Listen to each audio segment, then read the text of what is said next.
Toda lascívia, desejo mal, desejo por qualquer coisa que não glorifica a Deus, é um hábito depravado que continuamente inclina o coração para o mal.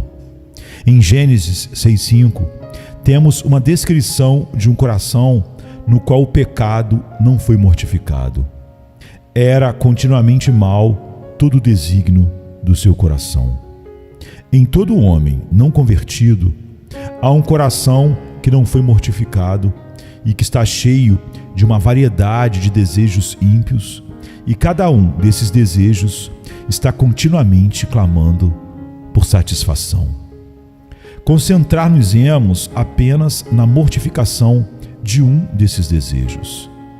Este desejo, pense no pecado que mais lhe atrai.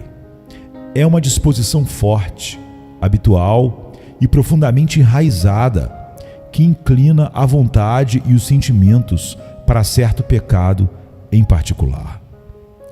Uma das grandes evidências de tal desejo mau é a tendência para se pensar nas diversas maneiras de gratificá-lo, como está em Romanos 13:14. Este hábito pecaminoso, ou seja, a lascívia ou o desejo mau, opera violentamente.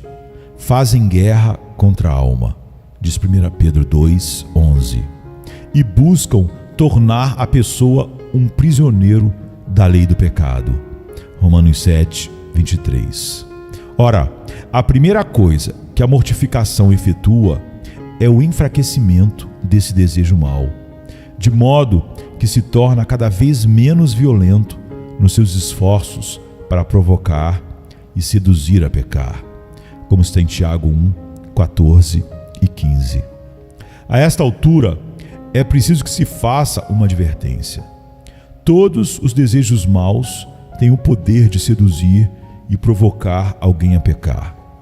Porém, parece que não têm, todos eles, o mesmo poder. Há pelo menos duas razões pelas quais alguns desejos maus parecem ser muito mais fortes do que outros. Um desejo mau pode ser mais forte do que outros na mesma pessoa e também mais forte do que o desejo numa outra pessoa. Há muitas maneiras pelas quais este poder e vida extras são dados, mas especialmente isso ocorre por meio da tentação. A ação violenta de alguns desejos maus é mais óbvia do que a de outros. Paulo sublinha uma diferença entre impureza e todos os outros pecados. Fugir da impureza. Qualquer outro pecado que uma pessoa comete é fora do corpo, mas aquele que pratica a imoralidade peca contra o próprio corpo. 1 Coríntios 6:18. Isso significa que pecados dessa natureza são mais facilmente discerníveis do que outros. Contudo, uma pessoa com um amor desordenado pelo mundo pode estar debaixo do poder desse desejo mau, embora esse poder não seja tão óbvio, tanto quanto outro homem que é cativado por um desejo mau ou por uma imoralidade sexual. A primeira coisa, então, que a mortificação efetua é um enfraquecimento gradual dos atos violentos do desejo mau, de modo que seu poder para impelir, despertar, perturbar e deixar a alma perplexa seja diminuído. Isso é chamado de crucificar a carne com as suas paixões e concupiscências. Gálatas 5:24.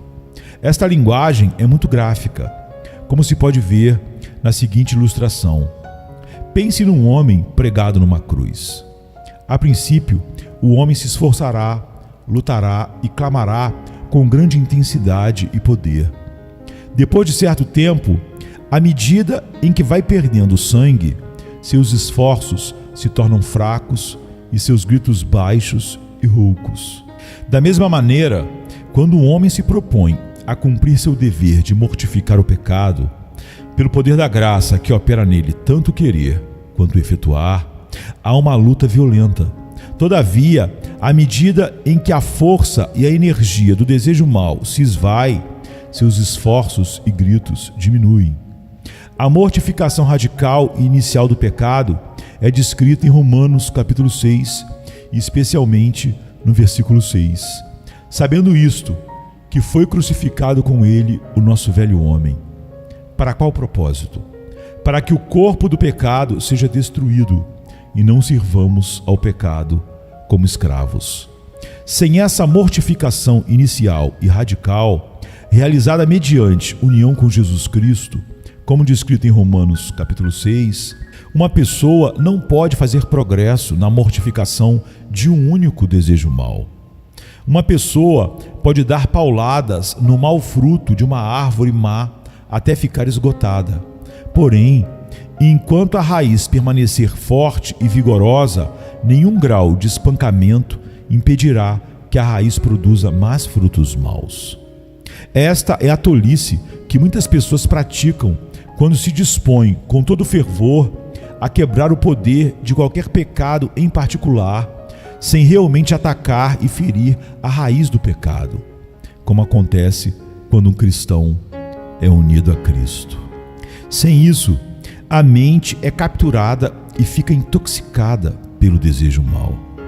A bebida afeta o entendimento do homem. A tentação afeta o entendimento da mesma maneira. O Deus deste mundo cega as mentes daqueles que não creem no Evangelho para que não vejam a glória de Cristo. De um modo muito semelhante, cada tentação tira a clareza do entendimento e do juízo. A tentação exerce seu poder de muitas maneiras. Entretanto, consideraremos apenas 3 daquelas, aquelas que são as mais comuns. A tentação pode dominar a imaginação e os pensamentos de tal maneira que a pessoa não pode pensar em outra coisa. Se uma pessoa é tentada, existem várias considerações que lhe poderiam trazer alívio. Porém, a tentação é tão forte que domina sua mente e sua imaginação. Ela é incapaz de se concentrar nas coisas que a libertaria. É como uma pessoa dominada por um problema. Há muitas maneiras de elaborar uma solução para o problema, mas ela está tão preocupada com o problema que está cega para as possíveis soluções. A tentação pode usar os desejos e as emoções de um homem para turvar sua mente, impedindo-o de pensar claramente. Sempre que uma pessoa permite que seus desejos e suas emoções controlem o seu entendimento, ela deixará de pensar com clareza. Muitas vezes, a tentação cativará de tal maneira seus desejos e suas emoções que ela não mais será capaz de controlar sua razão. Antes de um homem entrar numa tentação em particular, é possível perceber que certo curso de ação está errado. No entanto, quando a tentação chega e atua nos seus desejos e nas suas emoções, ele já não mais pensa claramente. Logo estará pensando em maneiras de justificar ou desculpar suas ações pecaminosas. A tentação inflamará os desejos maus do coração de um homem, de maneira tal que eles controlarão sua mente. Desejos pecaminosos são como fogo. A tentação é o combustível que o incendiará, de modo que fuja ao seu controle. A razão humana, frequentemente, o persuadirá a refrear os seus desejos pecaminosos, lembrando-o das consequências do que ele quer fazer. Se o fogo da tentação agir nos desejos pecaminosos, a razão não mais terá a capacidade de se precaver contra eles. Ninguém conhece a violência e o poder do desejo pecaminoso até que esse desejo se defronte com uma tentação adequada para ele. Até mesmo os melhores homens ficarão surpresos e assombrados com o poder de um desejo pecaminoso quando se depara com uma tentação adequada. Pense tão somente como o medo de Pedro o levou tão depressa a negar o seu Senhor. Você ousaria se considerar mais forte que ele quando enfrenta um inimigo tão poderoso? Tome todo cuidado com o poder que a tentação tem de obscurecer a nossa mente.